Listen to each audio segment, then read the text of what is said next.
Hello friends, this is Deepika here. Welcome to our channel Gyan ka तड़का। सफलता की दाल तभी पकेगी जब उसमें ज्ञान का तड़का लगेगा। आज करेंगे हम सीटेट जुलाई 2019 क्वेश्चन पेपर 2। तो स्टार्ट करते हैं। First question, which of the following nutrient are present in milk? Milk में कौन सा पोषक तत्व प्रेजेंट होते हैं? First, protein, vitamin C, vitamin A. Second, carbohydrate, vitamin C, iron.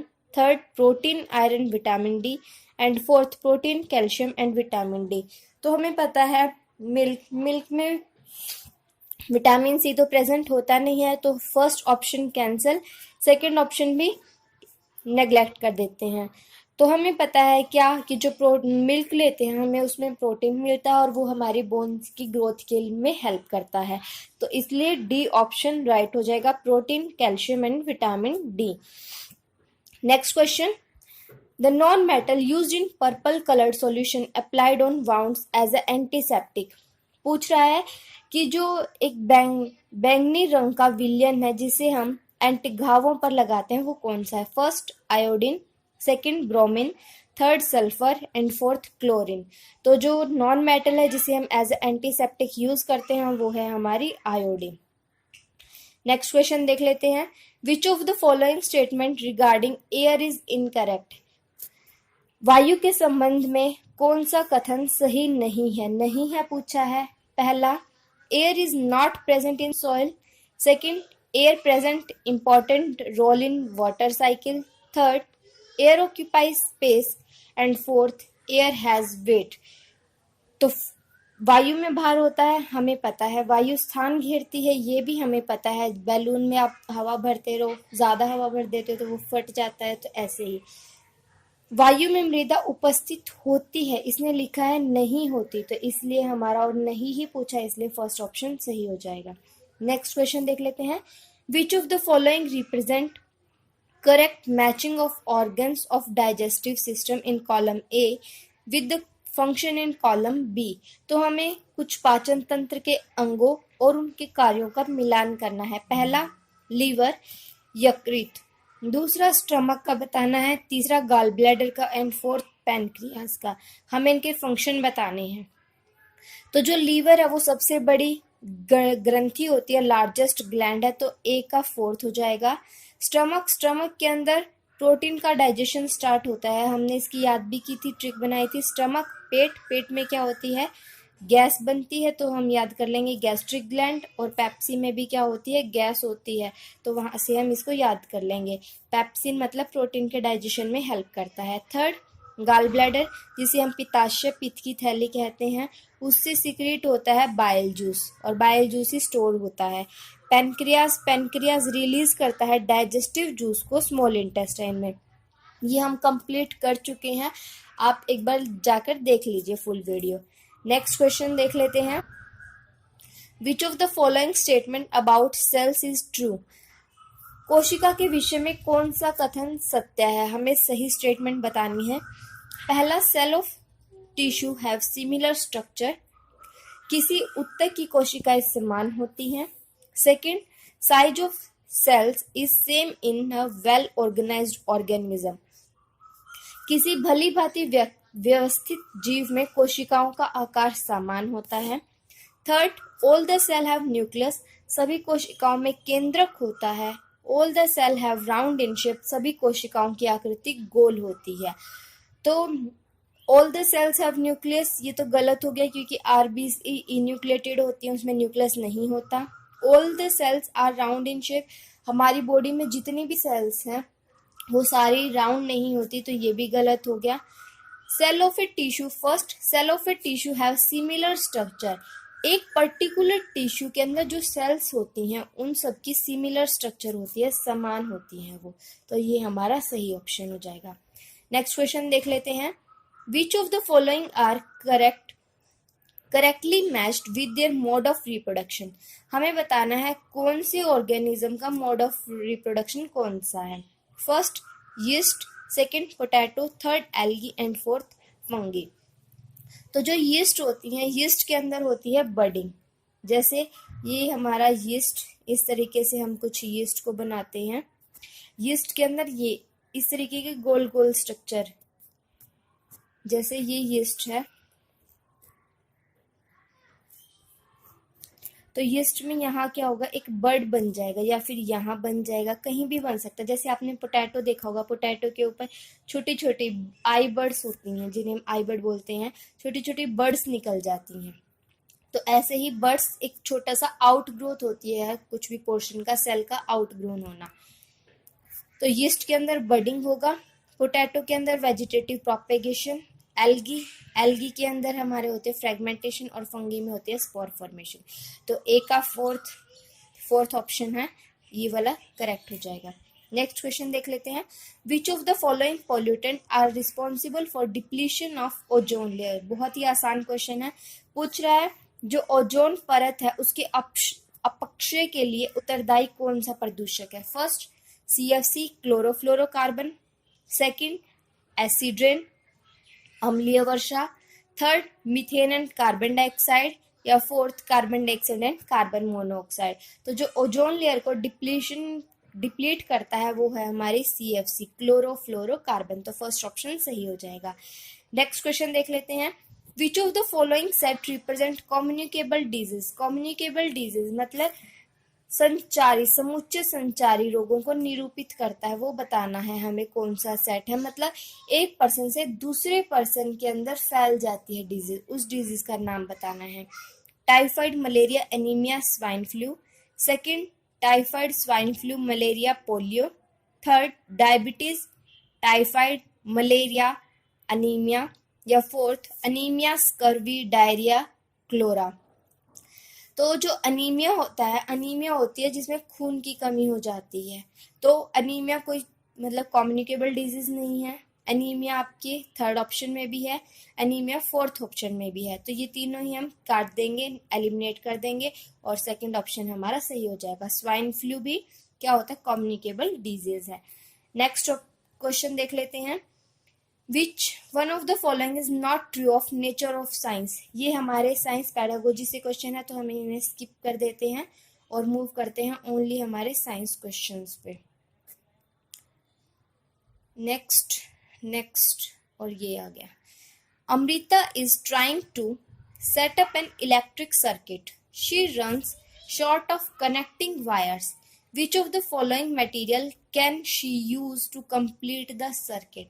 बोल रहा है अमृता ने एक विद्युत परिपथ व्यवस्थित किया है, लेकिन उसमें एक संयोजक तार नहीं मिल रही, उसके पास एक संयोजक तार की कमी हो रही है। तो हम उसकी जगह पर कौन सा पदार्थ यूज करें। फर्स्ट स्टील वायर, स्टील की तार को यूज कर सकते हैं।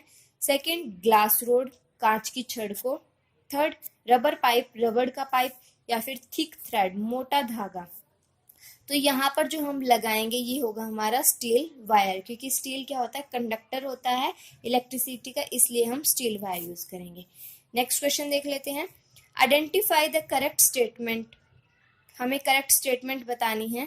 First a concave mirror forms an erect as well as inverted image. जो कनकेव मिरर है वो सीधी और साथ के साथ उल्टा प्रतिबिंब बनाता है। Second a convex mirror always forms an inverted image. उत्तल दर्पण सदैव ही उल्टा प्रतिबिंब बनाता है। Third a convex mirror forms an erect as well as inverted image. जो उत्तल दर्पण है वो सीधा प्रतिबिंब भी बनाता है और उल्टा प्रतिबिंब भी बनाता है। Fourth a concave mirror always forms an erect image. अवतल दर्पण सदैव ही सीधा प्रतिबिंब बनाता है। तो जो कनकेव और कन्वेक्स मिरर है, जो कन्वेक्स मिरर है वो आपको पता होगा, जो कार होती हैं, व्हीकल्स होते हैं, उनके जो साइड मिरर्स होते हैं उनमें लगा होता है, जिसमें हम जो हमारे बैक, जो पीछे कोई भी व्हीकल आ रहा है उसको हम देख सकते हैं। तो आप देख सकते हो वहां पर छोटी इमेज बनती है और सीधी इमेज बनती है हमेशा।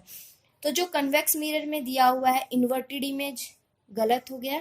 कन्वेक्स मिरर फॉर्म्स इरेक्ट भी और इन्वर्टेड भी, ये भी गलत हो गया। एक कनकेव मिरर जो होता है, कनकेव मिरर प्रेजेंट होते हैं टॉर्च के अंदर, या फिर जो डॉक्टर्स यूज करते हैं उसके अंदर सर्च लाइट होती है, वहां पर यूज किया जाता है। तो वो इरेक्ट भी बनाते हैं और इन्वर्टेड इमेज भी बनाते हैं। तो फर्स्ट ऑप्शन राइट हो गया। नेक्स्ट देख लेते हैं, which of the following acid is found in ant sting. जो चींटी का डंक होता है उसके अंदर कौन सा अम्ल पाया जाता है? First formic acid, second oxalic acid, third acetic acid, fourth ascorbic acid. तो जो फर्स्ट है फॉर्मिक एसिड, जिसे हम मिथेनोइक एसिड भी कहते हैं, तो आपका फर्स्ट ऑप्शन राइट हो गया। Next question, 3.7 kilogram of a fuel is completely burned to give off 1.665 into 10 raised to power 8 joules of energy. The calorific value of fuel in the standard unit is। हमें बताना है कि कोई ईंधन है 3.7 kilogram का, उसको पूर्ण दहन किया गया है, कंप्लीटली कंबस्टन किया गया है और वहां से हमें इतनी ऊर्जा मिल रही है। तो हमें बताना है कि जो ऊष्मीय मान है वो कैलोरिक मान कितना है उसका। तो जो कैलोरीफिक वैल्यू का स्टैंडर्ड यूनिट पूछी है, कैलोरीफिक वैल्यू की स्टैंडर्ड यूनिट होती है किलो जूल पर किलोग्राम। तो इस तरीके से हम निकाल लेंगे 1.665 into 10 raise to power 8 divide by 3.7 kilogram, और यहाँ पे जूल है तो जूल को किलो जूल में कन्वर्ट करेंगे, 10 रेज टू पावर 3 से डिवाइड कर देंगे और आपका आंसर निकल जाएगा। नेक्स्ट क्वेश्चन देख लेते हैं, Myra cycles to a friend house 5 kilometers away to deliver a packet. She goes at a speed of 12 kilometers per hour and returns at a speed of 8 kilometers per hour. Her average speed during the whole trip. Average speed पूछी है इसने। तो जो average speed है, average speed का formula होता है 2xy upon x plus y. x यहाँ पर हमारी जो फर्स्ट वेलोसिटी है वो, y हमारी जो सेकेंड वेलोसिटी है वो, और नीचे उनका एडिशन कर देंगे। तो जो ये एवरेज स्पीड या एवरेज वेलोसिटी हम जो निकालते हैं ये कहाँ पर लगती है? जब हमारा जो डिस्टेंस है वो सेम रहे। तो देख लेते हैं इसमें 2 into 12 into 8 divide by 12 plus 8 20। यहाँ से हम इसको काट देंगे 10 4 5 48 बाई 5, तो 9.6 किलोमीटर पर आवर आ जाएगा। Next question, which of the following sets contain only of the unit of measuring distance. सिर्फ जो डिस्टेंस को मेजर करती हो वैसी यूनिट बतानी है हमें। Cubit year light year, cubit metre light year, metre hertz cubit and metre light year और हर्ट्स। तो हमें पता है डिस्टेंस को हम मेजर करते हैं मीटर में, ये तो सबको पता है। तो फर्स्ट ऑप्शन तो हम कैंसिल कर देंगे, एलिमिनेट कर देते हैं। तीनों में मीटर है। अब जो मीटर और लाइट ईयर नाम से तो लाइट है पर वो एज ए यूज किया जाता है डिस्टेंस को मेजर करने में। तो जो सेकंड ऑप्शन है क्यूबिट मीटर और लाइट ईयर, ये इसका सही ऑप्शन हो जाएगा। Next question, Sameer rolls his marble on 3 different surface spread out on floor, taut, cellophane sheet, carpet and newspaper. The force of friction acting on the marble in increasing order is। हमें बताना है सबसे ज्यादा friction कौन से part में होगा, कौन सा जो यूज करेंगे हम, कौन से सरफेस पे होगा। First newspaper, carpet, cellophane sheet, second cellophane sheet, newspaper, carpet, and third cellophane sheet, carpet, newspaper, और फोर्थ न्यूज़पेपर, सेलोफेन शीट और कारपेट। तो जो कारपेट है उसमें सबसे ज्यादा फ्रिक्शन होगा। कारपेट हमारे 2 ऑप्शंस में है, लास्ट में 2 और 4 में। पर जो न्यूज़पेपर होता है उसमें कम फ्रिक्शन होता है, सेलोफेन शीट में सबसे कम होता है। तो हमारा सेकंड ऑप्शन सही हो जाएगा। नेक्स्ट क्वेश्चन देख लेते हैं, an object is moving linearly with uniform velocity if time is represented along x axis then which of the following statement is correct. बोल रहा है एक ऑब्जेक्ट है लीनियरली यूनिफॉर्म वेलोसिटी के साथ मूव कर रहा है, तो और टाइम जो है वो एक्स एक्सिस पे है, यहाँ है टाइम, और हमें बताना ये किस तरीके का ग्राफ है। यूनिफॉर्म वेलोसिटी है, ठीक है। अब वेलोसिटी का फॉर्मूला क्या होता है? Distance upon time. तो डिस्टेंस अपॉन टाइम के ग्राफ में हमें क्या मिलेगी? यूनिफॉर्म वेलोसिटी मिलेगी।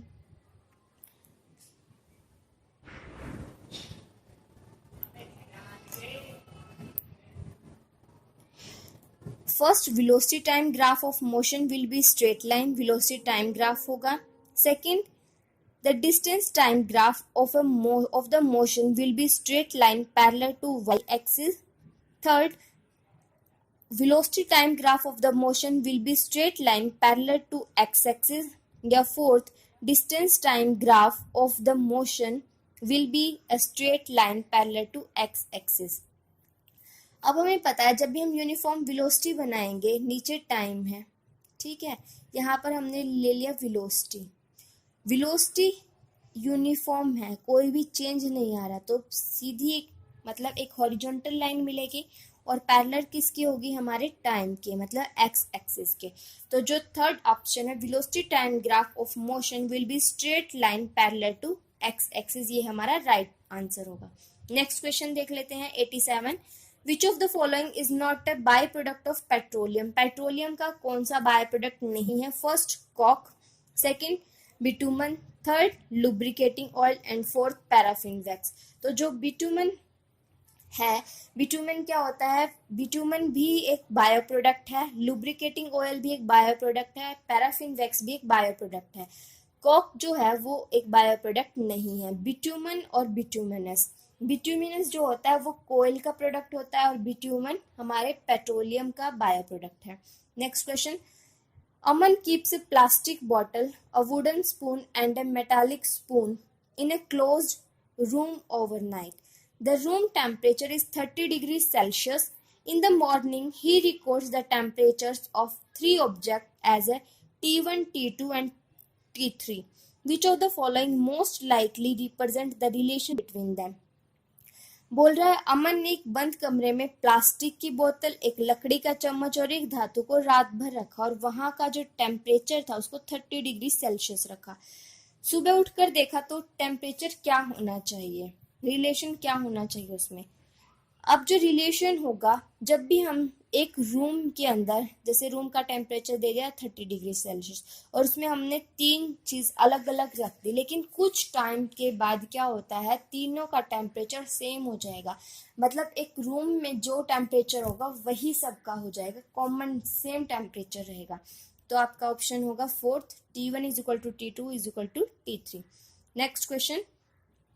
Which of the following organism can prepare their own food by photosynthesis? photosynthesis से कौन सा organism अपना prepare कर सकता है food? फंगी, राइजोबियम, वायरस या एल्गी. तो सिंपल सा क्वेश्चन है, एल्गी अपने आप फूड प्रिपेयर कर सकता है. Next question and last question है.